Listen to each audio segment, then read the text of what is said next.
Japan is very, very, very far behind in the cybersecurity and very, very outdated processes that they still use and they still do today. We came down to Osaka a lot. And one of the first things I noticed was how clean the city was. In Japan, and they're very, very, very slow moving in terms of making a decision. You have to build trust with them first. Hey there, and thank you for tuning in. We're excited to bring you another great conversation today. If you like the show and want to support us, please hit the subscribe button so we can keep bringing you great content week after week. And if you're feeling extra generous, give this video a like and share your thoughts and comments down below. Thank you so much. And now, let's get into it.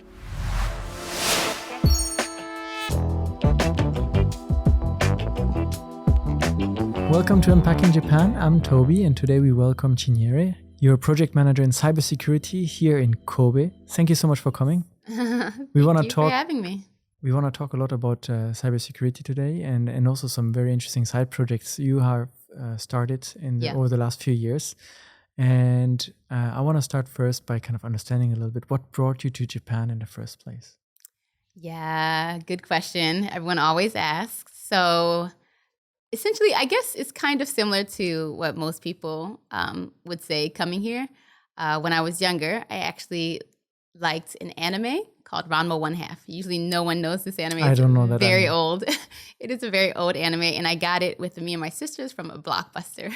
Okay. So back in the day when Blockbusters were still around. Before Netflix. Before Netflix, yes, before Netflix. And it was one of the animes, I guess not a typical anime. It was kind of based around two families, and it was what I realized later, kind of based in the Inaka, kind of traditional family house and traditional village.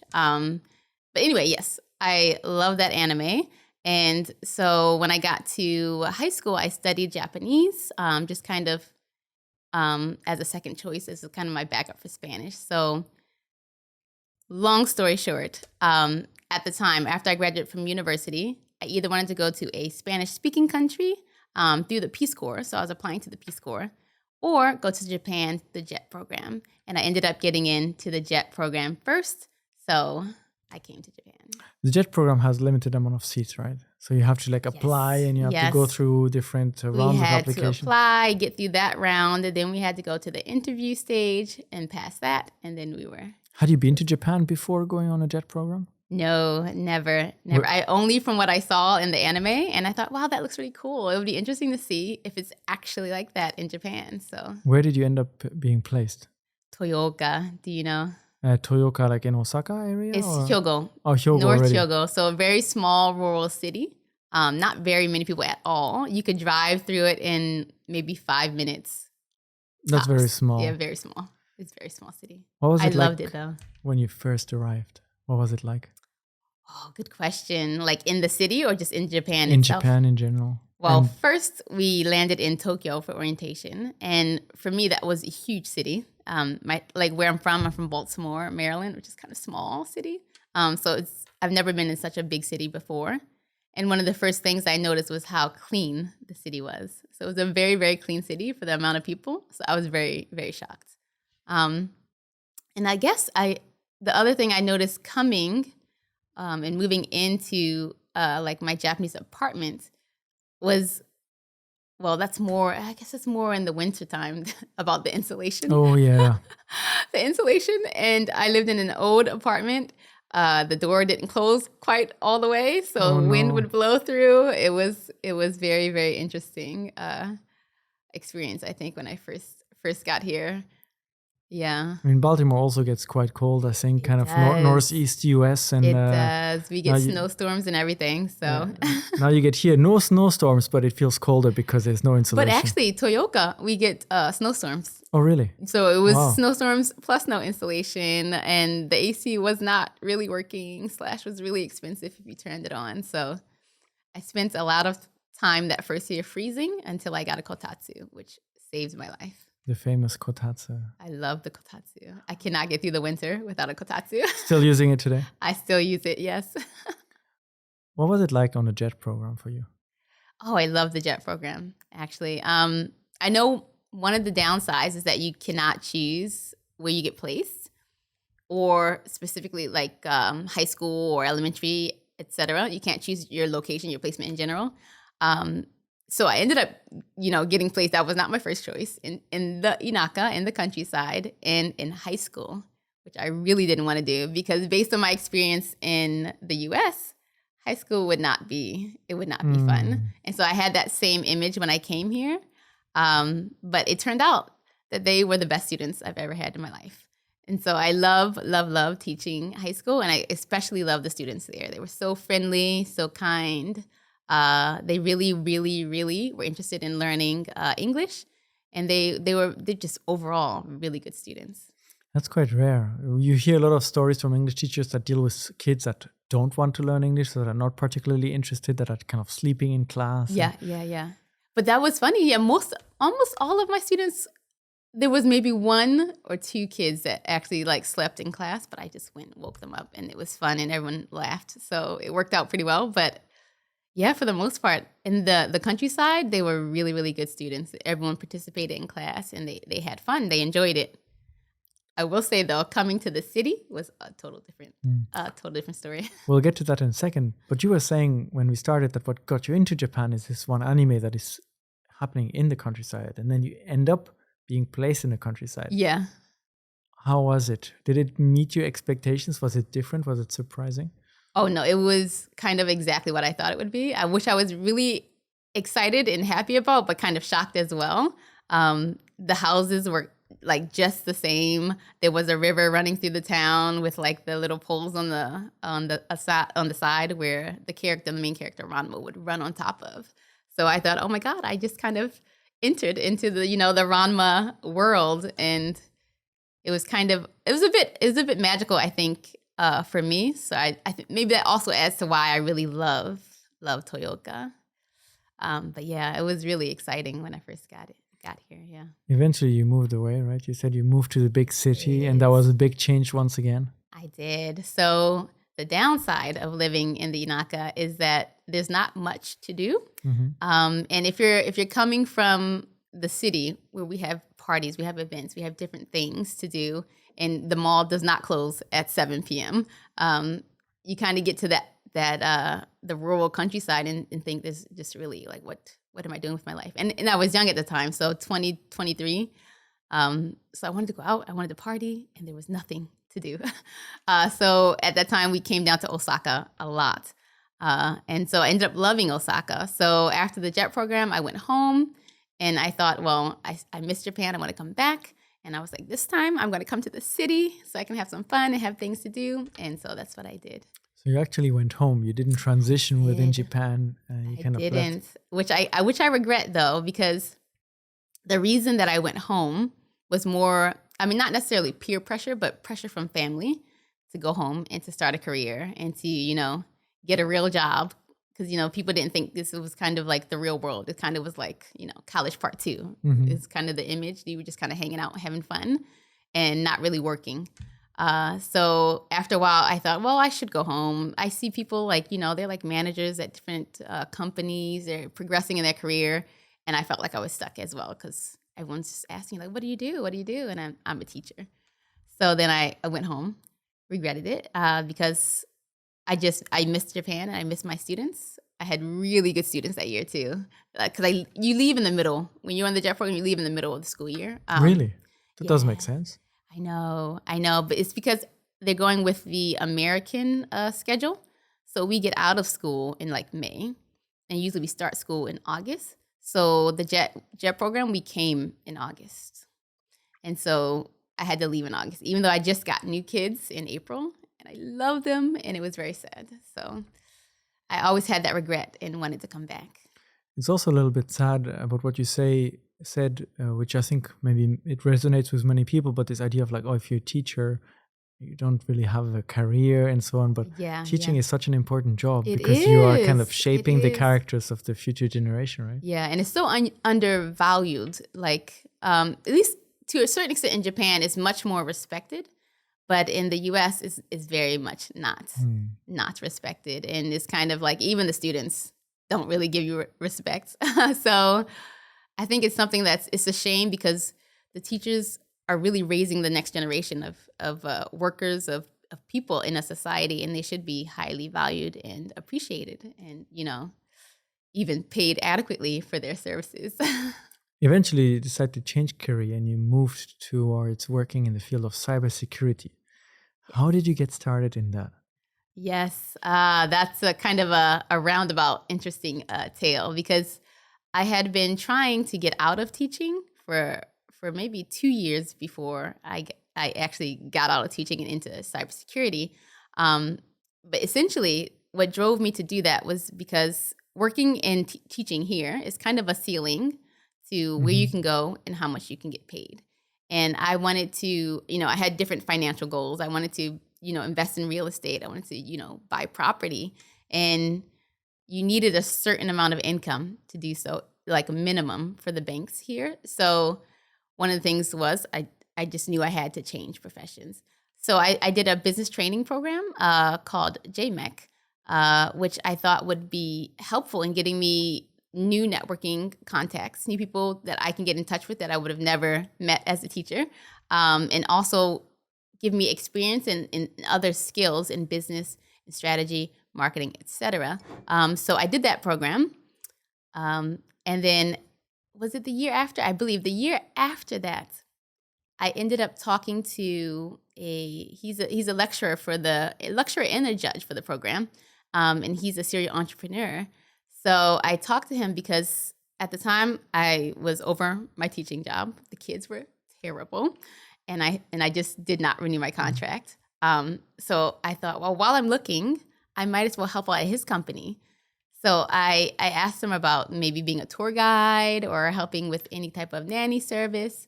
And it was then that he found out about my personal finance coaching. I told him about that. And he said, well, if you're interested in, getting another job, I have some opportunities for you.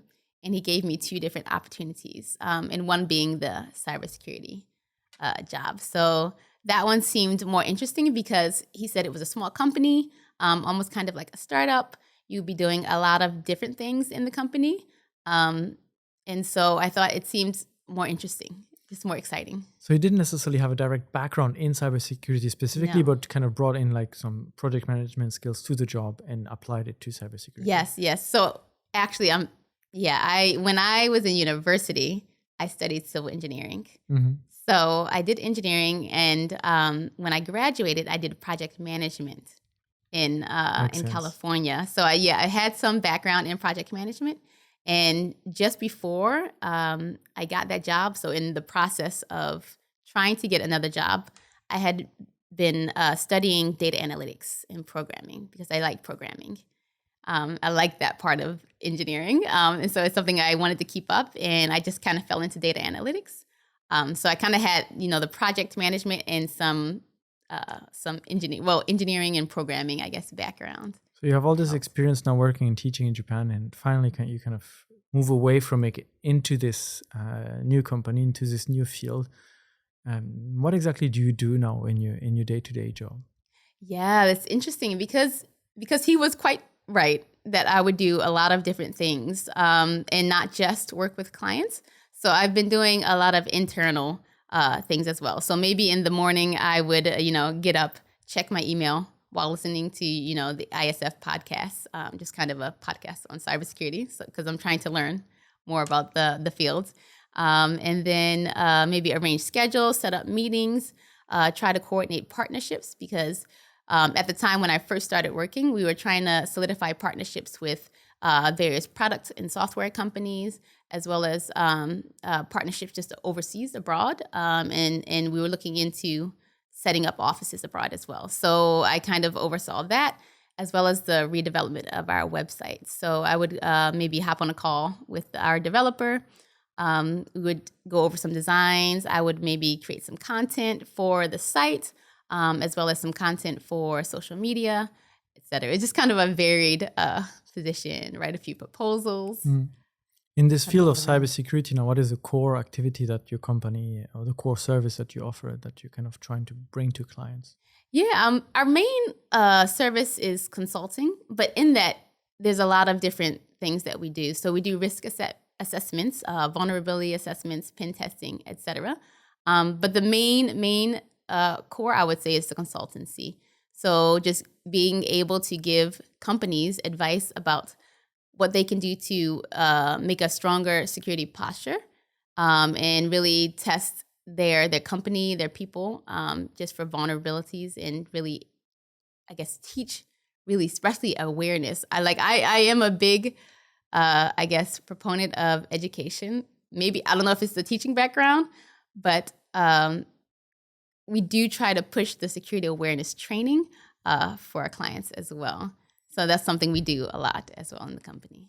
I'm curious about the kind of general state of awareness on cybersecurity here in Japan, because when we read the news regularly, we see stories such as major bank in Japan falls prey to a small cybersecurity trap, or police office in prefecture A loses data on all these people because their floppy disks gone missing.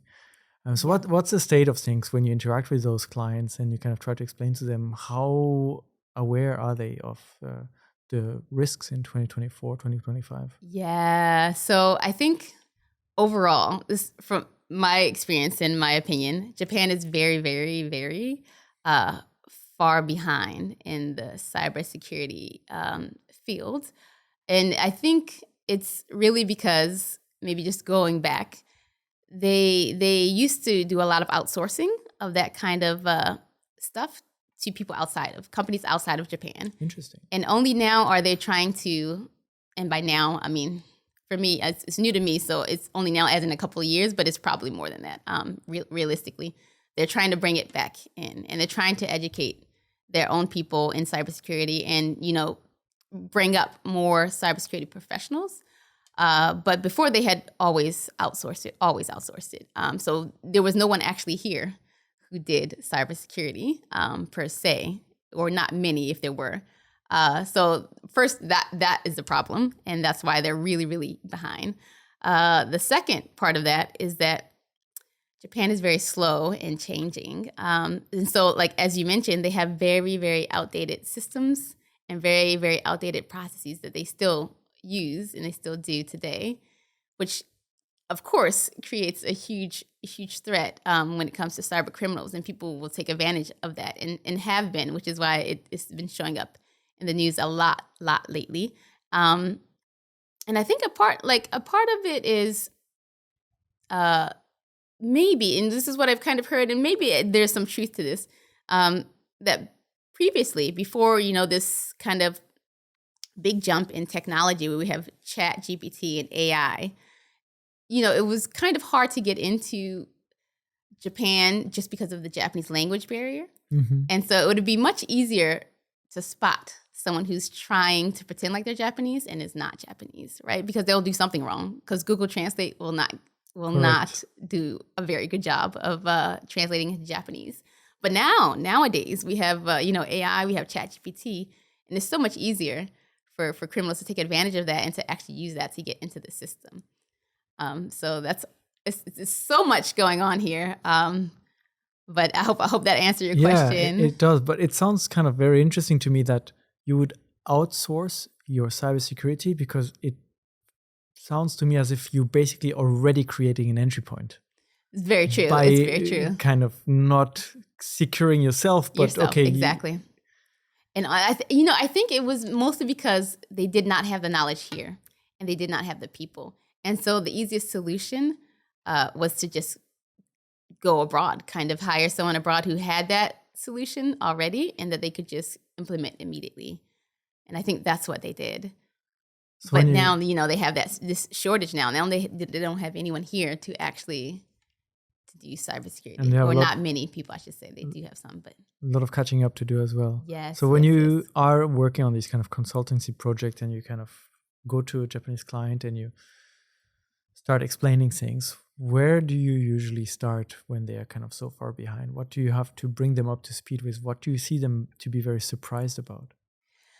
Yeah, it's very, when you work with Japanese clients, you really have to, because some people still don't understand the risk and just how exposed they are, just depending on what they do and how old and outdated their systems are. So it takes a lot of time to kind of explain that. And we really have to go through various case studies. So like, this is what happened to this other company because they didn't update this software, because they did this, or they didn't do that, or they didn't have any adequate training for their employees. So it's a lot of persuasion that goes into it. And ultimately, Japanese companies, you have to build trust with them first before they actually will trust you to do a job. And so that's what takes the longest in Japan. And they're very, very, very slow moving in terms of making a decision. They go through everything. So it takes quite a while. And we're usually prepared for that when we go in to talk with the clients. It's interesting because they use outdated technology. So I'm kind of maybe making an assumption here, but they're probably not too familiar with the newest technology. And you're using a lot of very complex technological jargon to explain very complex modern threats to people that are not too familiar with all of this, right? So they must take a really long time to understand and go through. And I think that's the thing. We have noticed a lot of wait time, and we're usually just kind of waiting even after we submit maybe a proposal, et cetera. We've had these meetings, we have multiple meetings, and it still takes quite a bit of time. So I think maybe that is exactly what it is. They just don't understand the new technology. They don't understand like that reason or what we're even talking about to begin with. But it does take quite a bit of time, and that could be why. You said you usually try to convince them by presenting case studies. What are some big case studies or famous cases here in Japan where a cybersecurity issue has caused a major company issue? Yeah, there was another one. I don't know if I remember all the details correctly, but there was an issue, I believe, here in Osaka with the hospital. With the hospital. Yeah, they had to shut down the hospital for 2 days, I believe, due to the breach. I believe actually it was a ransomware, if I'm not mistaken, and they locked all the computers. And so they had to shut down the hospital, which was it was terrible and devastating because there were people who needed surgery and they could not access the equipment to actually do it. There were people they had to kind of transfer and try to move around to different places. So that's when I think of a case study that comes to mind, that's one of the biggest ones because it affected so many people. And it is such an important part of society, just having access to healthcare. It's not a matter of just finance and losing money, but it's a matter of life and death and losing lives. Exactly. So that was a really big case. And I believe that was just 2 years ago or so. The story rings a bell in the news. It must be relatively recent. Yeah. So, I mean, ultimately, I cannot remember how they resolved that, I'm sure there was a ransom of some kind, whether they paid for it or they just kind of got their systems back another way through backups. But yeah, that was one of the biggest ones that stood out to me. What are some of the most common threats that you see or risks that you see Japanese companies facing here in terms of cybersecurity, where there's like easy access for criminals to kind of... Yeah. And we talked a little bit about this earlier, but essentially employees using the same passwords for everything. So that's very, very not safe. But I don't think they have the training to understand how terrible it is to use the same passwords. So that's one of the ways that I think a lot of companies expose themselves to, cyber threats because these employees go home, they use their Wi-Fi or they use Starbucks Wi-Fi, for instance. They don't use a VPN to try to encrypt any of their data. Mm-hmm. Who knows who's sitting on that Wi-Fi listening in, et cetera. And so they use the same password, whatever, for their home Gmail account, right? And then they go to work and they use the same password for, the company email. And so if that password becomes exposed, it exposes the company also to the threat. Just because they're using the same password. So yeah, I think that's it's really the ABC of cybersecurity. Yes, exactly. Right? ABC of cybersecurity. You have to educate the people to know what to not do and to know what to look out for. And it seemed like such an easy thing to hack. Like just find one password and you get access to everything. Mm-mm. But you were mentioning as well nowadays with GPT and the development of AI,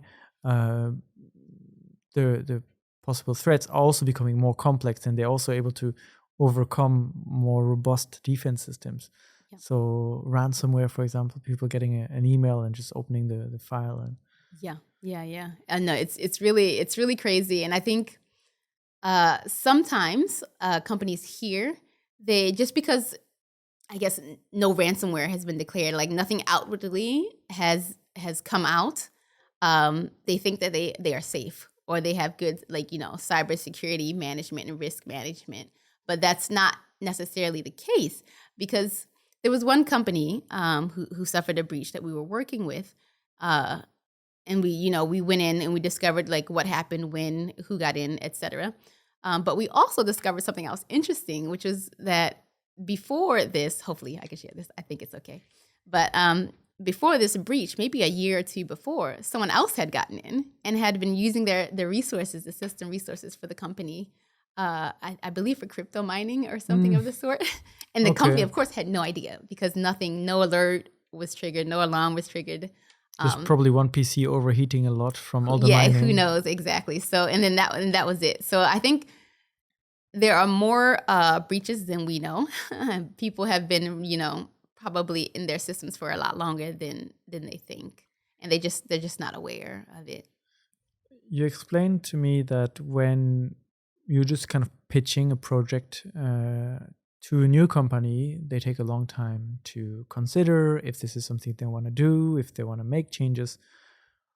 When you have a case of a company like this that actually faces an issue and needs it resolved, how is the response usually? Is it like more something where they panic because they don't understand what's going on, they see there's a big problem, or do they also have like a process for kind of handling this? Yeah, that's interesting. So the case that I was just mentioning was a little bit before me, but in that case, from what I've heard, I think there was a bit of a panic.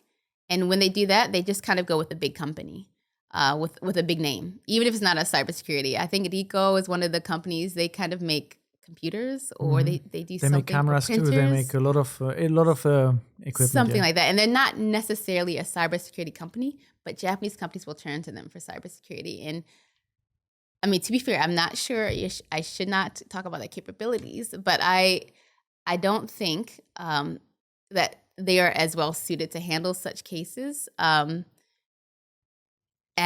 that. But these are who Japanese companies will turn to because they trust them more. Like the bigger companies, they have bigger names and they will trust them more. So my company, we're a bit smaller and we're mostly foreigners. And so that's also kind of a, what is it? Like they're a little bit worried about that when they're more foreigners than Japanese people, just because I think they like working with Japanese people or Japanese companies more, just in terms of cultural integration and understanding and that kind of thing. So in that case where they had this breach, they panicked. They hired the bigger company. The bigger company did not help them. Was not very good. I don't know who the company is, to be fair. And so they ended up coming to my company. And then when they saw what my company can do, because when we're giving a chance to actually prove like what we can do, they see, oh, wow, you're really good. And so then that's when they went with us and they hired us for the job. It's interesting that they have this fear, and maybe I can understand maybe communication fear for a company that mostly foreign owned, but at the same time you were explaining there's a big lack of skill in the field of cybersecurity here in Japan. Exactly. So yeah, that's I don't actually get it myself, because when you need the help, we are here and we can help you. But I think there's still just kind of some hesitation or some doubt or some wish that we were maybe mostly Japanese. So maybe if we were mostly Japanese, then maybe it would be more appealing for them, or they feel more comfortable working with us more, or just, work with us more readily. But I also think, in addition to that, us being maybe mainly foreign, is that we're small. And so we don't have the huge reputation that the big companies have. And so when they think in their head, they think of who is trustworthy, they think big company. And so they go with them. I'm not too familiar with the field of cybersecurity, but how fast is it evolving in terms of like new threats, more complex threats? How much do you have to kind of study and stay up to date with everything that's happening? it's always constantly evolving, and I think I myself am behind. I think if you're not kind of looking at the news and the articles on a daily basis, you're probably behind. So new threats, new 0-day threats, et cetera, are always being found and exploited. So you really have to stay on top of your stuff when you're in cybersecurity, because just missing a day of news and stories could mean a severe detriment or a breach at your company because you didn't realize, that Microsoft or Apple had this 0-day exploit that you needed to, patch. So I think in terms of, just kind of getting behind on this kind of thing, you really have to. There's no what is it, like a wiggle room for falling behind if you're a cybersecurity professional. You work mostly with companies, so maybe a large-scale corporation, security, and so on. On an individual level, though, what are the things you really highly recommend people should pay attention to when they are out and about on the internet? Yeah. So, of course, we talked about changing passwords. You should have different passwords, and you should have passwords that are quite long, using varied uppercase, lowercase, numbers, symbols, etc. No patterns. Try not to do any patterns, etc. for that. When you're out using Wi-Fi, I always recommend VPN. So you should have a VPN on your phone, on your laptop, etc. So that when you use other people's Wi-Fis, like your messages and everything will be encrypted. That's sent along that, so people can't easily, access your information. What else? I think that's the main two thing. Yeah, the passwords and the VPN, some type of encryption for your. If you are on foreign social media channels, maybe especially YouTube, probably every second video is sponsored by like a big VPN company. Oh, is it really? At least in Europe, it is. Yeah. How familiar are people with this in Japan? If you explain, do you have to explain what is a VPN, how it works, what it is, why they have to log into this? That is a good question. I don't think, I've never asked Japanese people one-to-one about VPNs, and I get the impression that they don't know anything about it. Very few, well, I shouldn't say very few, but even my family didn't know too much about why they should get a VPN. The biggest thing I've heard here from other foreigners is that they just get the VPN so they can watch, Netflix or whatever, American Netflix, because you can block your location, or you can say you're from the US. But I've never actually asked Japanese people, so I imagine they don't know. But that could be different. It's a good point. Maybe I should ask. I was just wondering about this when you mentioned VPN, because I only discovered that as well, maybe, I don't know, 10, 12 years ago when I lived in China, because China has a big firewall. And I wanted to access Western social media, and so I was introduced to VPN. Right. But then also stopped using it since, because I felt like, well, I just needed it to go around the firewall, but actually there's more use to it than just going around the Chinese firewall. Yes. And I myself had to learn this as well, because I started the same. Yeah. So a lot of it comes down to education. You bring awareness to those companies, to individuals working at those companies. And we talked earlier in our conversation about the fact that in Japan, that education is not really there. How much education you've worked at high schools and so on is there on computer literacy for the younger generation? Even from schools, I don't think there's very much like computer. They did have, at the last school I was at, they did have computer classes. And I think because of COVID, they've gotten a lot better with using computers, at least in terms of, Zoom meetings, online meetings, etc. But I think that's still lacking in Japanese school and Japanese education. And I think that kind of, because even their typing, I was talking with my friend about this. They don't really take, like in America, we had kind of typing like classes, or we were taught this in our computer classes. So we can type quite fast usually. Yeah, blind typing and speed typing. You can look somewhere else and type and everything. But here, they type quite slow. And I think that's just a reflection of the lack of, training in computers and in how to use it and how to use it safely. So they definitely need some help in that department. And I would say even in talking to companies about, because we have our own cybersecurity awareness kind of training program that we use with one of our partners, if they do have the training, it's very passive training. So it'll be something like, watch this video, maybe once a week or maybe for, once a month.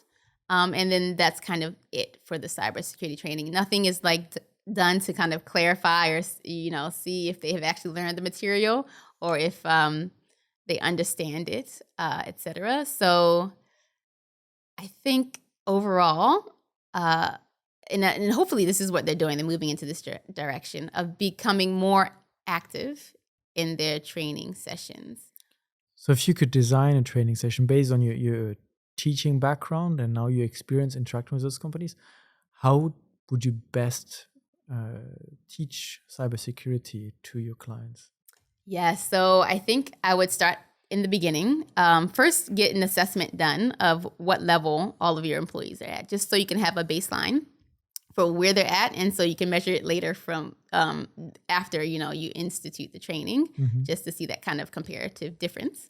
But so first, get that test done. Second, you can use some of the passive technologies, just like watching videos, etc.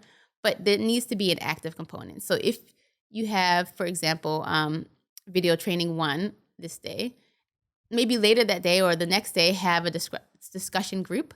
So they should get in discussion groups, talk about what they learned, talk about how they can implement it in their day-to-day job, and even go over case studies of people who didn't implement it, like passwords gone wrong or something of the sort. But just getting that active component in there will help them retain it and learn it a lot more. And so keeping that kind of pace up with cybersecurity, maybe training every week or every 2 weeks. I think maybe 2 weeks at the max would be best. And that's kind of how I would do it within a company. When you go through those awareness programs and you teach and you kind of assess a level and so on, what are some of the main misconceptions you get when you interact with Japanese partners and you might be surprised about, they didn't know this or they misunderstood this part on cybersecurity? Oh, it's a good question, because I haven't actually assessed any Japanese companies myself. Okay. So I'm trying to think, though.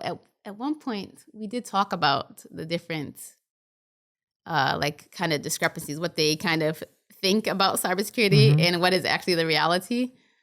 But I can't remember at the moment. So. Yeah. No, it's really interesting to see how different it is. And you from the States, and the States is kind of a leading country also in technological development. And in Japan, they are leaders in certain fields, especially maybe robotics and industrial technological development. And in others, like cybersecurity, they're very far behind.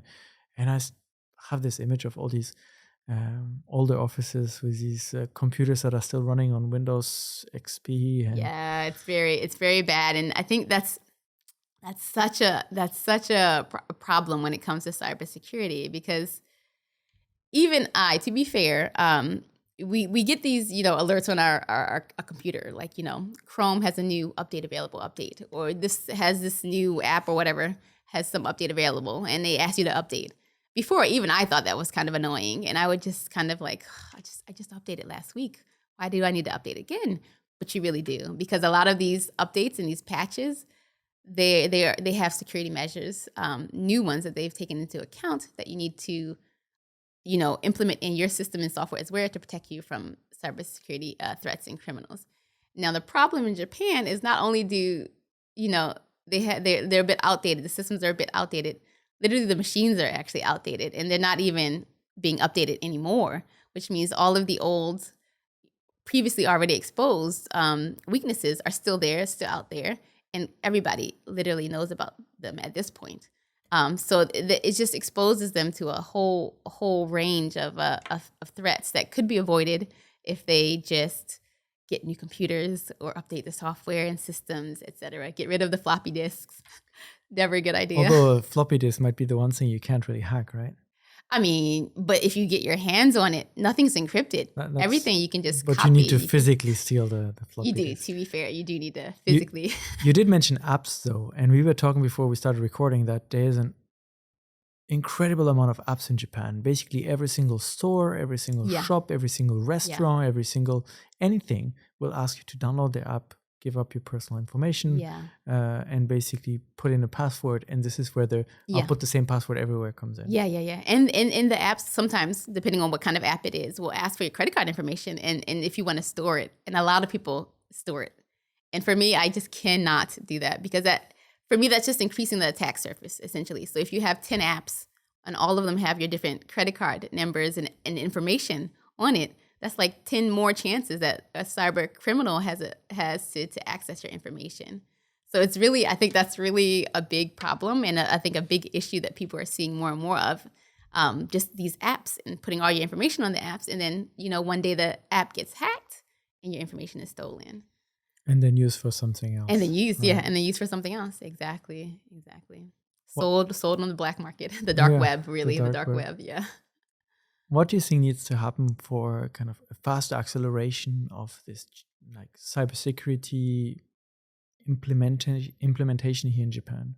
What is a big change needed? It's a good question because I know 2 years ago, they kind of revamped their cybersecurity kind of laws and regulations, and they're trying to really push cybersecurity now.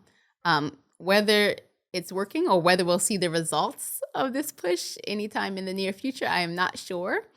And so when I'm trying to think about how we can get this, even further, like more of a progress, I'm not sure what more they can do except for having these rules and regulations and enforcing them, like really enforcing them and holding companies accountable for not actually following the laws, not getting the proper protections in place, or not having, regular pen tests and et cetera, to make sure that the company is as safe as it possibly can be. It just would need to be enforced. I think that's probably the best bet. Actually, you brought up laws and rules that are supposed to kind of increase protection. I don't really know if you know about this, but it brought up 2 questions in my mind. The first one is, what exactly is the framework, like the legal system around cybersecurity in Japan? Are there requirements from companies, from the government, that if you're a company, you need to have at least implemented this and this and this? But also on the other side, if you're a criminal, these are the risks you're facing if you try to do anything that is the criminal side. Okay, I'm not particularly sure about the law specifically in general. I've never really heard of anything about criminal repercussions, like if you're a cyber criminal and you get caught. So I'm not sure about that. But that brings me to my second question, which actually would be, when you deal with threats and so on, are those threats usually coming from within Japan, or is this are these like foreign hackers that are just taking advantage of easy access to outdated technology in Japan? I would say from my experience, it's outside actors and not necessarily inside. And I think that's probably been increasing more recently, as I mentioned with the ChatGPT and the advanced technology. So maybe before there was a lot more, or like if there was a threat, it would be inside internal. But now I think for the most part, it's coming from outside of Japan. Interesting. Well, we'll see, I guess, if this increased threat is accelerating a little bit the development of cybersecurity, and maybe the apps and websites we use here are safer. I hope so. They do have laws that you mentioned. There are some regulations, because I have heard of a case. Maybe it was just recent, maybe this past year, where a company did not follow the cybersecurity law or did not implement something they were supposed to implement and were fined. So I think that just needs to happen more, and then people will get the hint and start actually, putting the right processes in place. I want to move on to another topic that is dear to you and that you've put a lot of work into as well, which is the Sista Fund. It's a side project you have started a couple of years ago. Can you tell me about it? Yes. So, yes, this is my baby. I do love the Sista Fund. So it's a bit of a long story of how I got into it. We've got time. We've got time. Okay. So I'll give you the long story. Essentially, I had been, I love traveling, right? I love traveling. I love moving. I like experience cultures. And what I realized from all of my traveling and all of my experiences is that I enjoyed the freedom that traveling brought me, right? So everything that I had been searching for up until then, I'd never really realized that that's what exactly I wanted was freedom. Until my sister sent me a book called The 4-Hour Work Week. Okay, this is from by Tim Ferriss. Tim Ferriss. Tim Ferriss, yeah. So I read the book, and then I just had the biggest aha moment that the freedom that I actually wanted was financial freedom, and that's what I've been chasing. That's what I've been wanting this entire time, because I was a bit of kind of like just going all over the place, traveling to different countries, experiencing different cultures, and of course, it's fun and everything, but that's ultimately what I wanted and what I was searching for. So once I had this realization, I started reading everything, learning everything I could possibly learn about money management, investing, paying off debt, taxes, etc. So then 2019 rolls around, and there's this annual big Black Women in Japan conference. And so they were looking for presenters or for workshop leaders. And I just kind of threw out an idea like of doing a workshop on building a wealth, like literally learning how to build wealth and how to manage your money. And the response was so, I guess, overwhelmingly positive of like, yeah, you should do it. You should do it. So I submitted a proposal. It was selected. And I did the workshop. And from there that's when I learned or really was able to see directly like how many women just did not understand finance at all, did not understand money, just basic money management and how to pay off their debt, what to do, how to save, how to invest, etc. Because these things just weren't taught to us in school, and they're definitely not talked about in most families, I think, in the U.S. I don't know if abroad as well. But not really, I think. Not really at all. So I realized then that there was a need that wasn't being met, and that they really wanted and needed this kind of help. So the next year in 2022, I decided to start a blog, writing just about how to manage your money, how to pay off debt, how to save, what to do with investing, So that's what I started. I started that in 2022. And that was kind of the start of the Sista Fund. So it started as a blog where you basically provided basic financial literacy information to originally Black women in Japan, but now I imagine also many other women. Any woman, yes, anywhere. Essentially, yeah. I recall in our conversation you mentioned also you had this interest in potentially investing and so on early on in Japan as well, and you felt that you were stuck by the ceiling of a teacher salary. Yeah. What kind of financial challenges and solutions have you seen particularly applicable here to Japan for people living here? Yeah, I think the biggest challenge, because Japan is known for having very low salaries, and much lower to the counterparts in the West. So I think for many people here, it's having such a low salary to work with. And so they're not sure that they can save money. They're not sure, how to pay off the debt they have back home, especially if you're American and you went to a university. If you have American debt right now, it's probably not the best time to come to Japan to pay it off. It's not a good idea with the weak yen. That would hurt my feelings actually. So so I think it's literally it's the low salary is the main thing, and then the next thing is investing for retirement. So as an American, you can invest in foreign assets, foreign-owned assets, but the taxes on that, you're always going to be taxed. America always gets its money.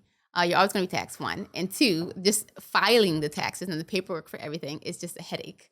So it's not, I can't be bothered myself. It's not something that I think a lot of other people can be bothered with as well. So that can be a problem as well. Trying to figure out, how do I save for retirement?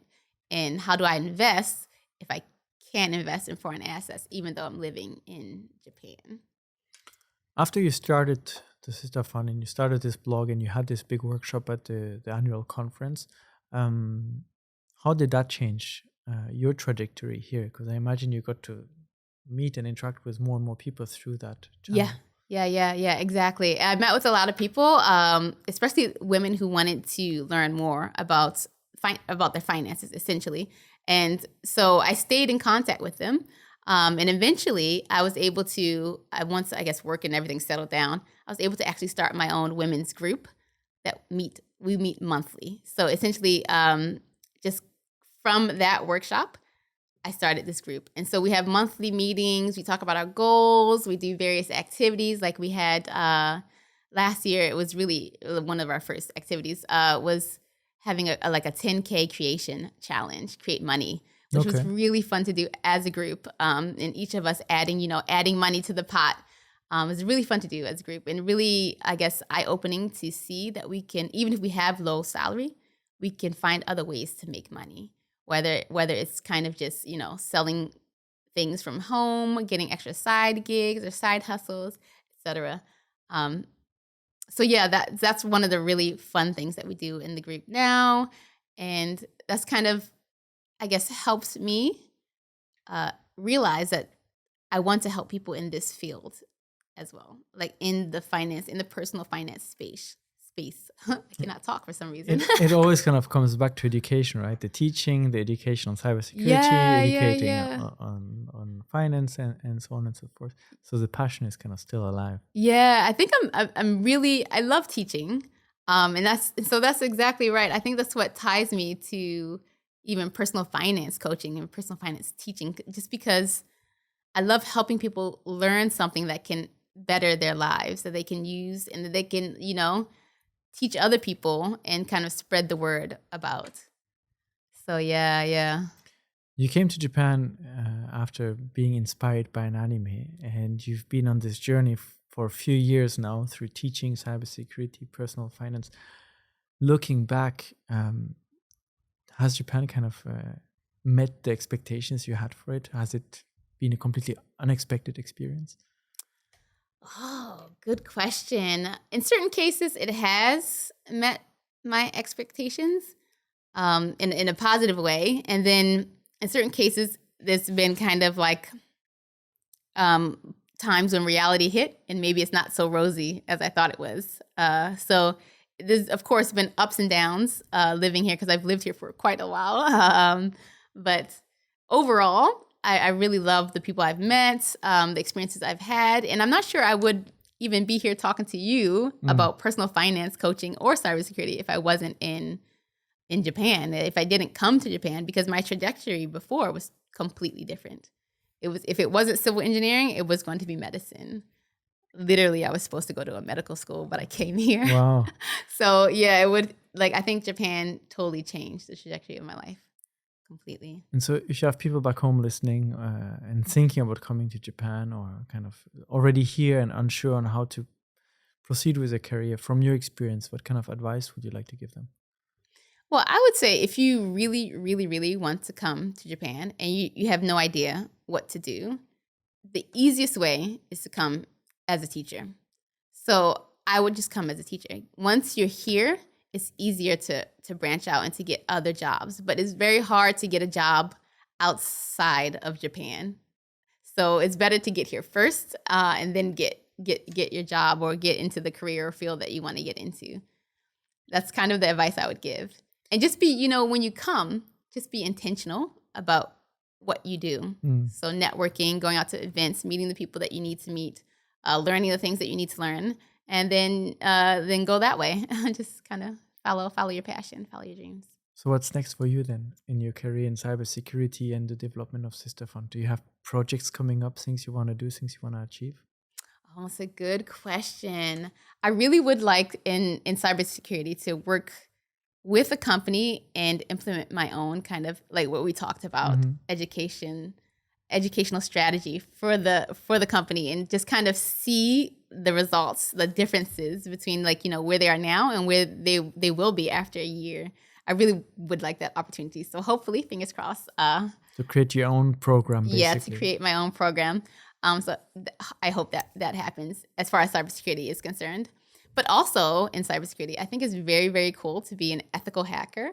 So if I get the chance to actually study and learn just about hacking in general, I would love to take that chance or that opportunity. And then for the Sista Fund, I actually have a couple more talks coming up next year. I'm doing a 2-hour workshop with Few Japan. I don't know if you know Few. It's a women's group in Japan. It started in Tokyo, but essentially there are members all over throughout Okay. Japan. So it'll be an online workshop just about finance, investing, saving, paying off debt, etc. So I'm really excited for that. I'm hoping to actually start more women's groups so that we can meet monthly, just kind of expand the network, and just kind of build more of a community and family of women who aren't afraid to talk about their finances, to learn more, to grow their wealth overall.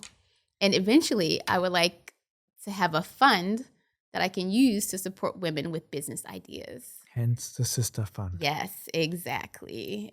Because one of the things I've noticed in my group, a lot of women have so many good business ideas, and a lot of times it's the money or the funding that kind of stops them from actually implementing it. So if I could have a fund that could, assist them in making their dreams or bringing their dreams to life, I think that would be amazing. It would be a great experience. So I guess we'll be seeing a lot of your projects over the next few months and years coming to life here in Japan. Hope so.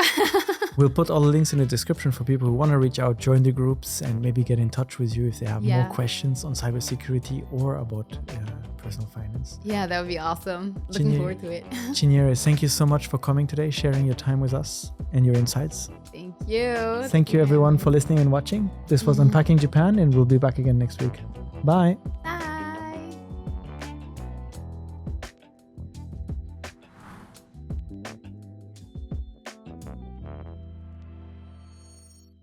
Thank you so much for joining us today. I hope you enjoyed this episode as much as I did.